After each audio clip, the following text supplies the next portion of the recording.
नमस्कार, आकाशवाणी से प्रस्तुत है समाचार प्रभात।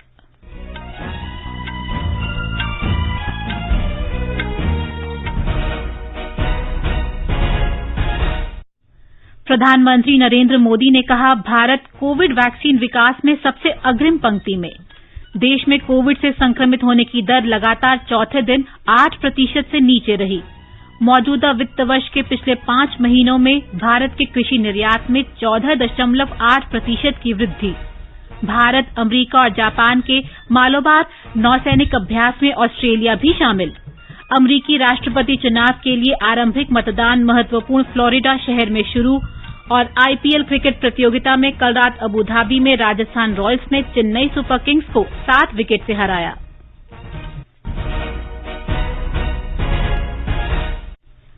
समाचार प्रभात के इस अंक में मुकेश कुमार के साथ मैं प्रियंका अरोड़ा। कोविड महामारी के खिलाफ देश एकजुट होकर लड़ रहा है। आप भी हमारे साथ सुरक्षा और बचाव के 3 आसान एहतियाती उपायों का संकल्प लें। मास्क पहनें, 2 गज जरूरी है जरूरी, सुरक्षित दूरी बनाए रखें, हाथ और मुंह साफ रखें। अब समाचार विस्तार से। प्रधानमंत्री नरेंद्र मोदी ने कहा है कि भारत कोविड वैक्सीन विकास में सबसे अग्रिम पंक्ति में है। उन्होंने कहा कि देश में 30 से अधिक वैक्सीन विकसित की जा रही हैं और इनमें से 3 अग्रिम चरण में हैं।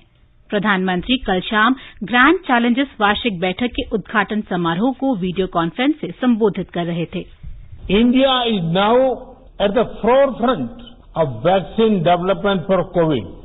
Some of them are in advanced stages. We are not stopping here. India is already working on putting a well-established vaccine delivery system in place. This digitized network, along with digital health ID, will be used to ensure immunization of our citizens. Beyond COVID too, India is known for its proven capacity to produce quality medicines and vaccine at low cost. More than 60% of the vaccines of global immunization are being manufactured in India. प्रधानमंत्री ने कहा कि भारत जन सहयोग से Covid मृत्यु दर काफी नीचे रखने में सफल रहा है।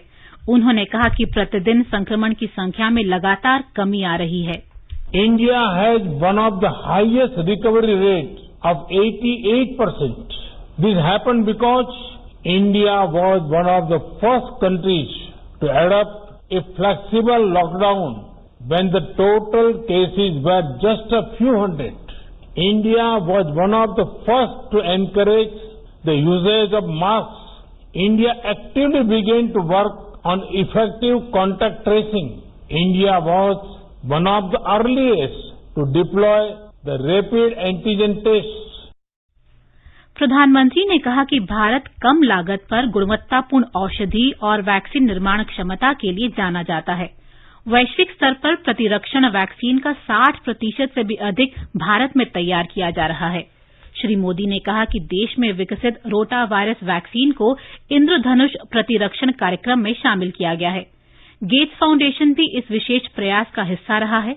प्रधानमंत्री ने कहा कि अपने अनुभव और अनुसंधान प्रतिभा के कारण भारत वैश्विक स्वास्थ्य देखभाल प्रयासों का केंद्र बनेगा और इन क्षेत्रों में अन्य देशों की क्षमता बढ़ाने में भी सक्षम होगा। श्री मोदी ने कहा कि विज्ञान और नवाचार में निवेश भविष्य को आकार देने में महत्वपूर्ण भूमिका निभाएगा, लेकिन इसके लिए दीर्घावधि प्रयास जरूरी है। समय पर समुचित लाभ प्राप्त करने के लिए विज्ञान और नवाचार क्षेत्र में पहले से ही निवेश करना होगा। प्रधानमंत्री ने कहा कि जन भागीदारी और समन्वय सहयोग से ही ये नवाचार संभव हो सकेंगे। Such is the power of technology that a global pandemic did not keep us apart. This program has continued as per schedule. This shows the commitment of the Grand Challenges community. It shows a commitment to adapt and innovate. 3 दिन की वार्षिक बैठक में विभिन्न विषयों पर विचार विमर्श होगा। ग्रैंड चैलेंजेस वार्षिक बैठक 2020 का आयोजन बिल और मेलिंडा गेट्स फाउंडेशन, जैव प्रौद्योगिकी विभाग, विज्ञान और प्रौद्योगिकी मंत्रालय, भारतीय आयुर्विज्ञान अनुसंधान परिषद और नीति आयोग ने ग्रैंड चैलेंजेस कनाडा, अमेरिका अंतर्राष्ट्रीय विकास एजेंसी के साथ मिलकर किया है। प्रधानमंत्री नरेंद्र मोदी ने कहा है कि उनकी सरकार के द्वारा पिछले 6 साल में किए गए बुनियादी ढांचे में वृद्धि और संगठनात्मक सुधारों से देश में उच्च शिक्षण संस्थानों में पारदर्शिता और स्वायत्तता आई है। प्रधानमंत्री ने मैसूर विश्वविद्यालय के शताब्दी दीक्षांत समारोह को वर्चुअल माध्यम से संबोधित करते हुए कहा कि सरकार द्वारा बड़े पैमाने पर किए गए गुणात्मक सुधारों से भारत उच्च शिक्षा के क्षेत्र में वैश्विक केंद्र बनेगा। बीते 5-6 साल ये निरंतर प्रयास हुआ है कि हमारी शिक्षा, भारत का एजुकेशन सिस्टम छात्रों को 21वीं सदी की आवश्यकताओं के बीच आगे बढ़ने में भी और मदद करें। विशेष तौर पर हायर एजुकेशन में इंफ्रास्ट्रक्चर के निर्माण से लेकर स्ट्रक्चरल रिफॉर्म्स पर बहुत ज्यादा फोकस किया गया है। भारत को हायर एजुकेशन का ग्लोबल हब बनाने के लिए, हमारे युवाओं को कॉम्पिटिटिव बनाने के लिए क्वालिटेटिव और क्वांटिटेटिव हर स्तर पर कोशिश की जा रही है। प्रधानमंत्री ने कहा कि सुधारों से शिक्षा संस्थानों को अपनी जरूरतों के अनुसार निर्णय लेने में अधिक स्वायत्तता दी गई है। भारत में कोविड संक्रमण की दर कल लगातार चौथे दिन 8% से कम बनी रही। स्वास्थ्य मंत्रालय ने बताया कि देश में कोविड संक्रमण दर 7.94% है और इसमें लगातार गिरावट आ रही है। मंत्रालय ने बताया कि संक्रमण फैलने में कमी का अर्थ है कि कोविड महामारी को प्रभावी ढंग से नियंत्रित किया जा रहा है। मंत्रालय के अनुसार परीक्षण की बढ़ती संख्या के साथ संक्रमण दर में कमी आई है। मंत्रालय ने बताया कि जांच बढ़ाने से संक्रमण का जल्द पता लगाने, संक्रमित लोगों के संपर्कों पर निगरानी रखने और रोगियों को घरों और अस्पतालों में कारगर उपचार देने के अच्छे परिणाम आ रहे हैं और मृत्यु दर भी कम हो रही है। मंत्रालय के अनुसार देश में कोविड संक्रमित लोगों की संख्या अब तक 9.5 करोड़ से ऊपर हो चुकी है। गुजरात में पिछले 24 घंटों के दौरान कोविड-19 के 996 रोगियों की पुष्टि हुई है। राज्य में स्वस्थ होने की दर 88.85% तक पहुंच गई है।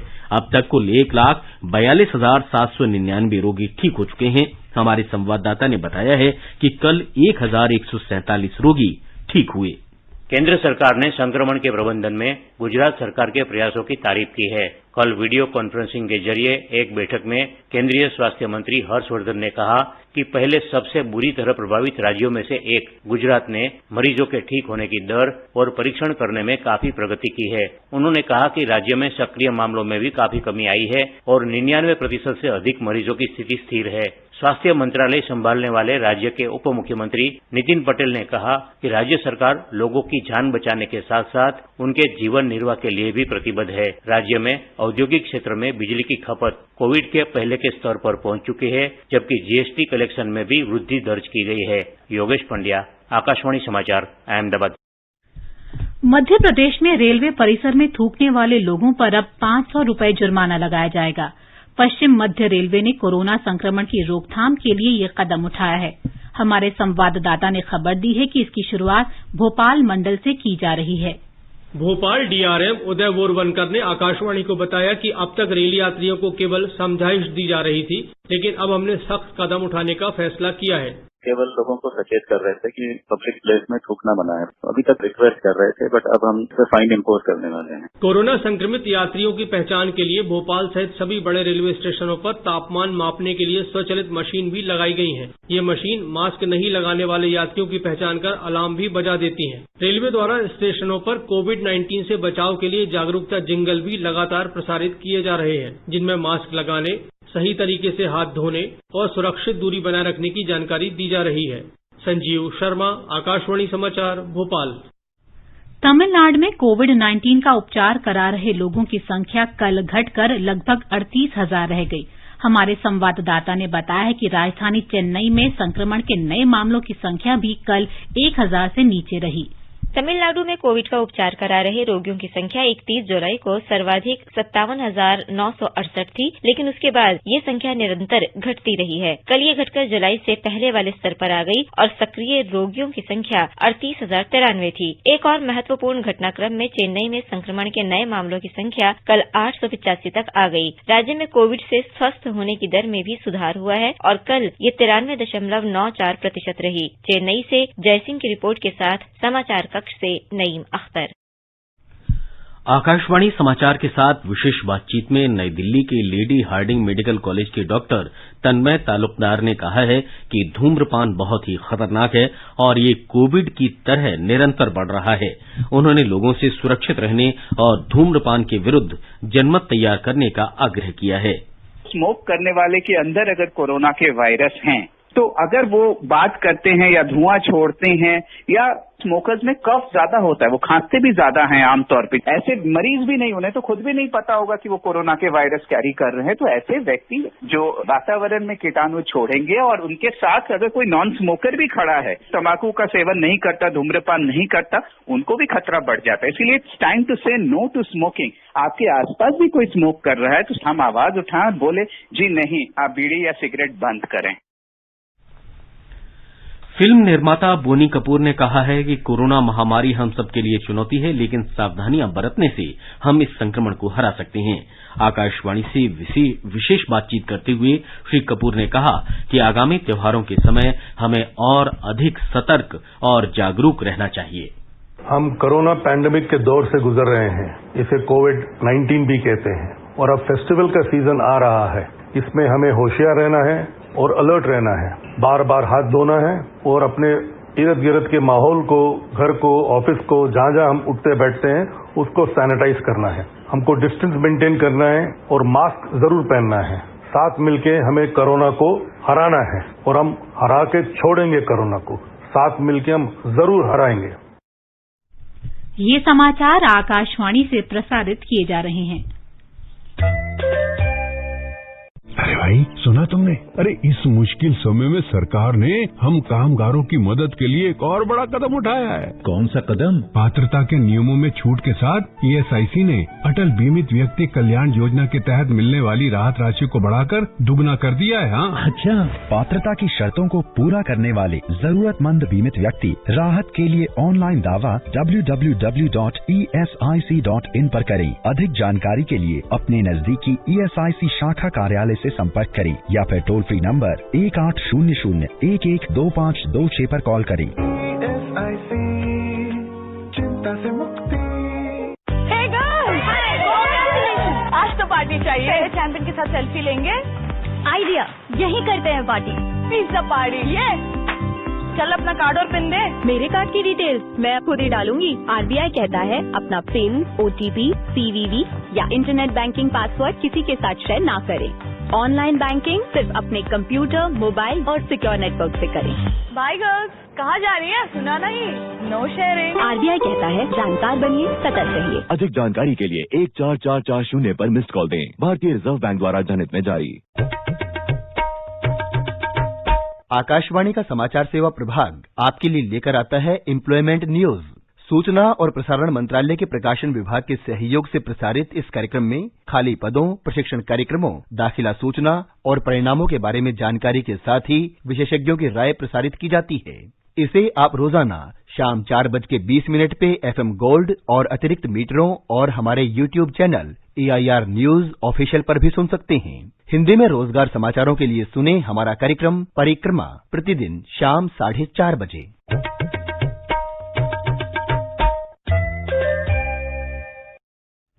समाचार प्रभात में आपका फिर स्वागत है।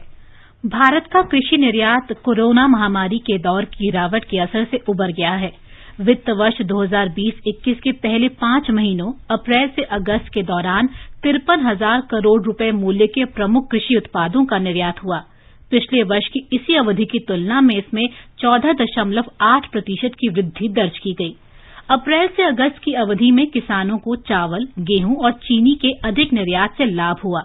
इस दौरान बासमती चावल के निर्यात में पिछले वर्ष की इसी अवधि की तुलना में 8.2% की वृद्धि हुई, जबकि गैर बासमती चावल का निर्यात मूल्य 91.3% बढ़ा। मौजूदा खरीफ विपणन सत्र के लिए धान की खरीद तेजी से जारी है। केंद्र सरकार ने बताया कि धान उत्पादक राज्यों पंजाब, हरियाणा, उत्तर प्रदेश, तमिलनाडु, उत्तराखंड, चंडीगढ़, जम्मू कश्मीर और केरल से धान की खरीद सुचारू रूप से की जा रही है। उपभोक्ता कार्य, खाद्य और सार्वजनिक वितरण मंत्रालय ने कहा कि अब तक 7,82,000 किसानों से 90 लाख मीट्रिक टन से अधिक धान की खरीद की जा चुकी है। मंत्रालय ने बताया कि सरकार ने तमिलनाडु, महाराष्ट्र और हरियाणा के 735 किसानों से 5 करोड़ 48 लाख रुपए के न्यूनतम समर्थन मूल्य पर 761 मीट्रिक टन से अधिक मूंग और उड़द की खरीद की है। कर्नाटक और तमिलनाडु में 3,961 किसानों से 52 करोड़ 40 लाख रुपए के न्यूनतम समर्थन मूल्य पर 5,089 मीट्रिक टन कोपरा खरीदा गया है। मंत्रालय ने बताया कि पंजाब, हरियाणा और राजस्थान में न्यूनतम समर्थन मूल्य पर कपास की खरीद भी सुचारू रूप से जारी है। बिहार में विधानसभा चुनाव के तीसरे और अंतिम चरण के लिए नामांकन पत्र दाखिल करने का आज अंतिम दिन है। 15 जिलों की 78 विधानसभा सीटों के लिए 7 नवंबर को वोट डाले जाएंगे। अब तक 337 उम्मीदवारों ने नामांकन पत्र भरे हैं। 3 उम्मीदवारों ने वाल्मीकि लोकसभा सीट के उपचुनाव के लिए नामांकन पत्र दाखिल किए हैं। हमारे संवाददाता ने बताया है कि प्रथम चरण के लिए चुनाव प्रचार तेज हो गया है। इस चरण में 16 जिलों की 71 सीटों पर 28 अक्टूबर को वोट डाले जाएंगे। महागठबंधन के नेता तेजस्वी यादव सभी चुनावी सभाओं में बेरोजगारी का मुद्दा जोर शोर से उठा रहे हैं। दूसरी ओर भाजपा के वरिष्ठ नेता भूपेंद्र यादव ने दरभंगा में चुनावी सभा को संबोधित करते हुए कहा कि राज्य की जनता ने आरजेडी के 15 वर्षों के कुशासन को देखा है। कांग्रेस के वरिष्ठ नेता रणदीप सिंह सुरजेवाला ने विश्वास व्यक्त किया कि बिहार का चुनाव इस बार बदलाव का चुनाव होगा। वामपंथी दल के नेता अपने अपने उम्मीदवारों के पक्ष में चुनावी सभा कर रहे हैं। इस बीच एलजेपी अध्यक्ष चिराग पासवान ने कहा कि 10 नवंबर को चुनाव परिणाम चौंकाने वाला होगा। आकाशवाणी समाचार के लिए पटना से कृष्ण कुमार लाल। मध्य प्रदेश में विधानसभा की 28 सीटों के उपचुनाव के लिए केवल 355 उम्मीदवार रह गए हैं। कल नाम वापसी के दिन 35 उम्मीदवारों ने अपना नामांकन पत्र वापस ले लिया। सबसे अधिक 38 उम्मीदवार मुरैना जिले के मेहगांव विधानसभा क्षेत्र से हैं, जबकि सबसे कम 3 उम्मीदवार धार जिले के बदनावर क्षेत्र से चुनाव मैदान में हैं। 28 सीटों के उपचुनाव के लिए 3 नवंबर को वोट डाले जाएंगे और मतगणना 10 नवंबर को होगी। लद्दाख में लद्दाख स्वायत्त विकास परिषद के आम चुनाव के लिए दुर्गम क्षेत्रों में मतदान केंद्रों पर मतदान कर्मियों और सुरक्षा बलों की तैनाती शुरू हो गई है। आज सवेरे नौबरा और चंगथान के 5-5 क्षेत्रों के लिए कुल 10 मतदान पार्टियां रवाना हो गईं, जबकि अन्य 15 क्षेत्रों के लिए मतदान कर्मी कल रवाना होंगे। केंद्रीय सड़क परिवहन और राजमार्ग मंत्री नितिन गडकरी आज वर्चुअल माध्यम से असम में देश के पहले मल्टी मॉडल लॉजिस्टिक पार्क की आधारशिला रखेंगे। इस कार्यक्रम की अध्यक्षता मुख्यमंत्री सर्बानंद सोनोवाल करेंगे। हमारे संवाददाता ने बताया है कि इस अवसर पर केंद्रीय मंत्री जितेंद्र सिंह, जनरल वीके सिंह, रामेश्वर तेली सहित राज्य के कई मंत्री भी शामिल होंगे। बोंगईगांव जिले के जोगीघोपा में 694 करोड़ रुपए के लागत से बनने वाले ये multi modal logistic park Assam के लोगों को हवाई, सड़क, रेल और जलमार्ग से सीधे संपर्क प्रदान करेगा। इसे केंद्र सरकार की भारतमाला योजना के तहत विकसित किया जाएगा। इस मल्टी मॉडल लॉजिस्टिक पार्क के लिए फंड 3 किस्तों में जैसे सड़क और रेलवे कनेक्टिविटी के साथ साथ बिल्डिंग और बुनियादी ढांचे में खर्च किया जाएगा। इस परियोजना को लागू करने के लिए आज एक समझौता ज्ञापन पर भी हस्ताक्षर किए जाएंगे। मानस प्रतिम शर्मा, आकाशवाणी समाचार, गुवाहाटी। आगे बढ़ने से पहले एक नजर फिर से मुख्य समाचारों पर। प्रधानमंत्री नरेंद्र मोदी ने कहा, भारत कोविड वैक्सीन विकास में सबसे अग्रिम पंक्ति में। देश में कोविड से संक्रमित होने की दर लगातार चौथे दिन 8% से नीचे रही। मौजूदा वित्त वर्ष के लिए पिछले 5 महीनों में भारत के कृषि निर्यात में 14.8% की वृद्धि। भारत, अमेरिका और जापान के मालाबार नौसैनिक अभ्यास में ऑस्ट्रेलिया भी शामिल होगा। अमेरिकी राष्ट्रपति चुनाव के लिए आरंभिक मतदान महत्वपूर्ण फ्लोरिडा राज्य में शुरू और आईपीएल क्रिकेट प्रतियोगिता में कल रात अबुधाबी में राजस्थान रॉयल्स ने चेन्नई सुपर किंग्स को 7 विकेट से हराया। चलो मिलकर एक शुरुआत करें, चलो एक फैसला आज करें, मास्क नहीं तो टोकेंगे, कोरोना को रोकेंगे, चलो एक इरादा करते हैं, चलो कुछ वादा करते हैं, मास्क नहीं तो टोकेंगे, कोरोना को रोकेंगे। प्रवर्तन निदेशालय ने जम्मू कश्मीर क्रिकेट एसोसिएशन घोटाले के सिलसिले में नेशनल कॉन्फ्रेंस के प्रमुख फारूक अब्दुल्ला से पूछताछ की है। अब्दुल्ला समेत क्रिकेट एसोसिएशन के 10 पदाधिकारियों पर आरोप है कि उन्होंने संगठन को ऋणदाता एजेंसी में बदल दिया और अनेक फर्जी खाते चलाए। ये मामला 2001 और 2012 के बीच हुई अनियमितताओं के बारे में है। फारूक अब्दुल्ला ने कल श्रीनगर में प्रवर्तन निदेशालय के कार्यालय में पूछताछ हुई। ये घोटाला मार्च 2012 में उजागर हुआ था, जब क्रिकेट एसोसिएशन के कोषाध्यक्ष मंजूर वजीर ने संगठन के पूर्व महासचिव मोहम्मद सलीम खान और पूर्व कोषाध्यक्ष एहसान मिर्जा के खिलाफ पुलिस में शिकायत दर्ज कराई थी।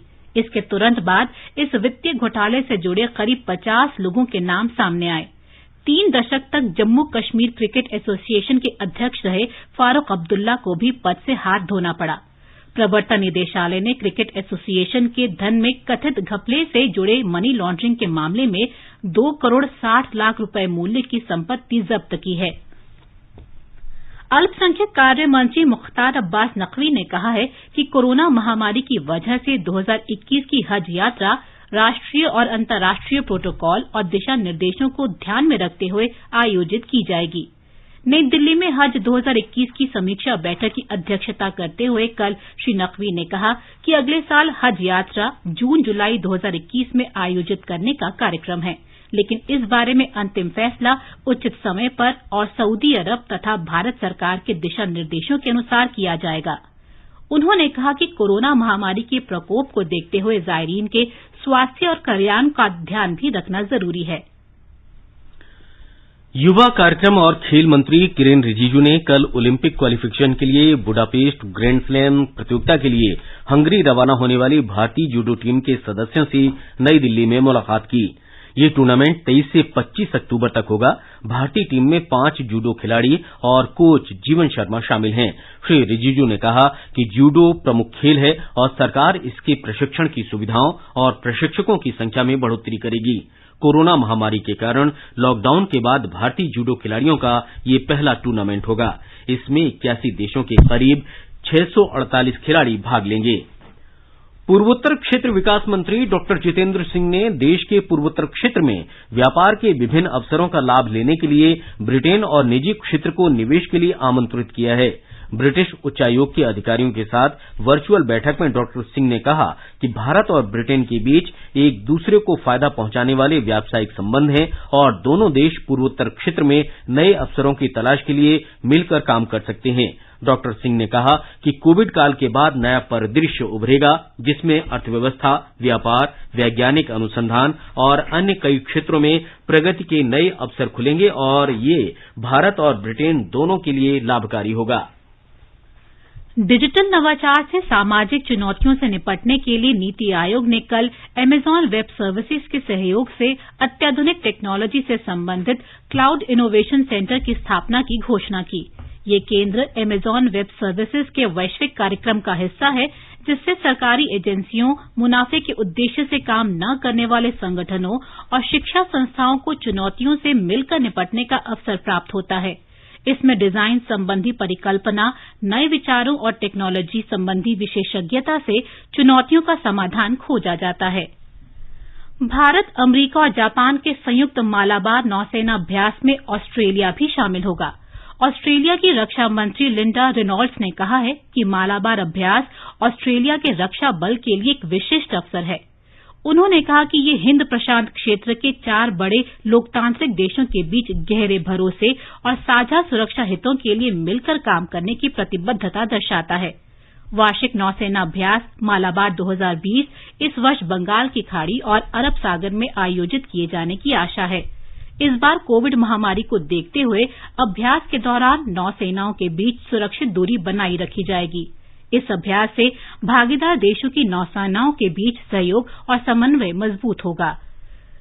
3 नवंबर को होने वाले अमेरिकी राष्ट्रपति चुनाव के लिए आरंभिक मतदान फ्लोरिडा में शुरू हो चुका है। प्रचार अभियान के लिए अभी 2 सप्ताह बाकी हैं, लेकिन 2 करोड़ 28 लाख अमेरिकी पहले ही अपना मतदान कर चुके हैं।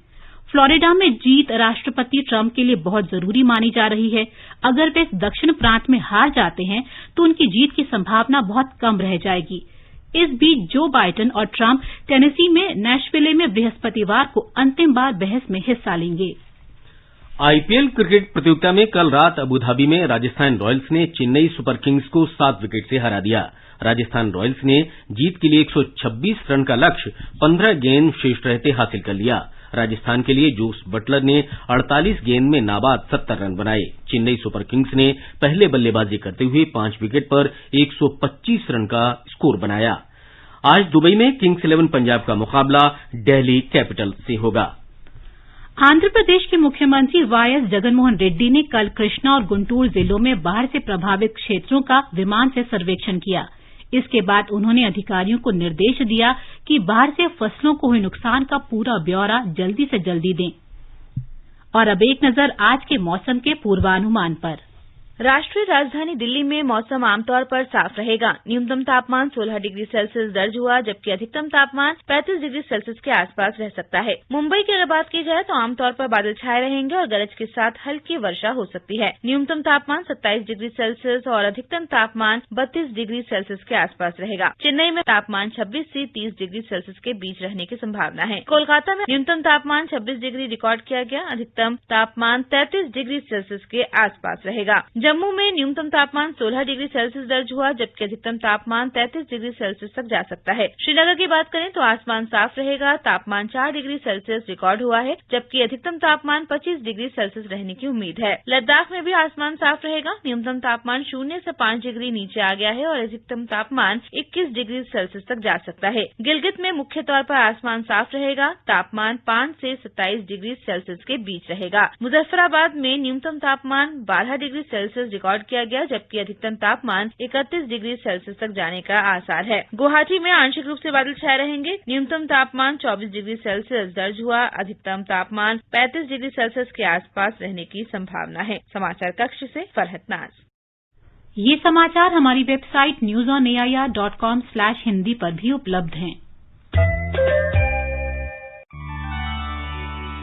देखिए फिल्म जगत के कई मशहूर कलाकारों के साथ भगवान श्री राम के जन्म स्थान अयोध्या से रामलीला डीडी नेशनल पर लाइव 17 से 25 अक्टूबर रोज शाम 7 बजे से रात 10 बजे तक और इसका पुनः प्रसारण 18 से 26 अक्टूबर डीडी भारती पर सुबह 9 बजे से दोपहर 12 बजे तक और दोपहर 3 बजे से शाम 6 बजे तक डीडी नेशनल पर। और अब आज के समाचार पत्रों की सुर्खियों के साथ हैं मुकेश कुमार। धन्यवाद प्रियंका। कोरोना से जंग में भारत ने किया कमाल, अपने अनुभव के दम पर अन्य देशों को महामारी से निपटने की राह दिखाने को तैयार। वैश्विक सम्मेलन ग्रैंड चैलेंजेस वार्षिक बैठक में प्रधानमंत्री के दृढ़ विश्वास को दैनिक जागरण सहित कई अखबारों में प्रमुखता दी है। हिन्दुस्तान ने प्रधानमंत्री के शब्द प्रकाशित किए हैं, कोरोना वैक्सीन के अगले चरण में देश, लॉकडाउन से संभले हालात। नवभारत टाइम्स ने बताया है, देश में एक दिन में संक्रमण के 579 मौतें, 3 महीने में सबसे कम। अमर उजाला की सुर्खी है, चीन का विरोध दरकिनार, मालाबार अभ्यास से जुड़ा ऑस्ट्रेलिया। बंगाल की खाड़ी, अरब सागर में ताकत दिखाएंगे क्वाड देश, भारत, अमेरिका, जापान और ऑस्ट्रेलिया। लद्दाख सीमा में पकड़े गए चीनी सैनिक की खबर जनसत्ता सहित सभी अखबारों में है। दैनिक भास्कर ने तहजीब शीर्षक से लिखा है, हमारी सेना ने इलाज, गर्म कपड़े देकर जान बचाई। पत्र के अनुसार चीनी सैनिक भारतीय सीमा में घुसे अपना याक लेने आया था। राष्ट्रीय सहारा ने बताया, मानवीय आधार पर सैनिक को सौंपने का फैसला। हिन्दुस्तान ने सहूलियत शीर्षक से लिखा है, दिल्ली विश्वविद्यालय के स्कूल ऑफ ओपन लर्निंग के विद्यार्थी भी अब प्रथम वर्ष की पढ़ाई के बाद रेगुलर कॉलेजों में दाखिला ले सकेंगे। हिन्दुस्तान ने कलकत्ता उच्च न्यायालय के हवाले से लिखा है, पश्चिम बंगाल में इस वर्ष दुर्गा पूजा में आम लोगों को पंडालों में प्रवेश नहीं। और अंत में मुख्य समाचार एक बार फिर, प्रधानमंत्री नरेंद्र मोदी ने कहा, भारत कोविड वैक्सीन विकास में सबसे अग्रिम पंक्ति में। देश में कोविड से संक्रमित होने की दर लगातार चौथे दिन 8% से नीचे रही। मौजूदा वित्त वर्ष के पिछले 5 महीनों में भारत के कृषि निर्यात में 14.8% की वृद्धि। भारत, अमेरिका और जापान के मालाबार नौसेना अभ्यास में ऑस्ट्रेलिया भी शामिल होगा। अमेरिकी राष्ट्रपति चुनाव के लिए आरंभिक मतदान महत्वपूर्ण फ्लोरिडा प्रांत में शुरू हुआ और आईपीएल क्रिकेट प्रतियोगिता में कल रात अबू धाबी में राजस्थान रॉयल्स ने चेन्नई सुपर किंग्स को 7 विकेट से हराया। इसके साथ ही समाचार प्रभात का ये अंक समाप्त हुआ। नमस्कार।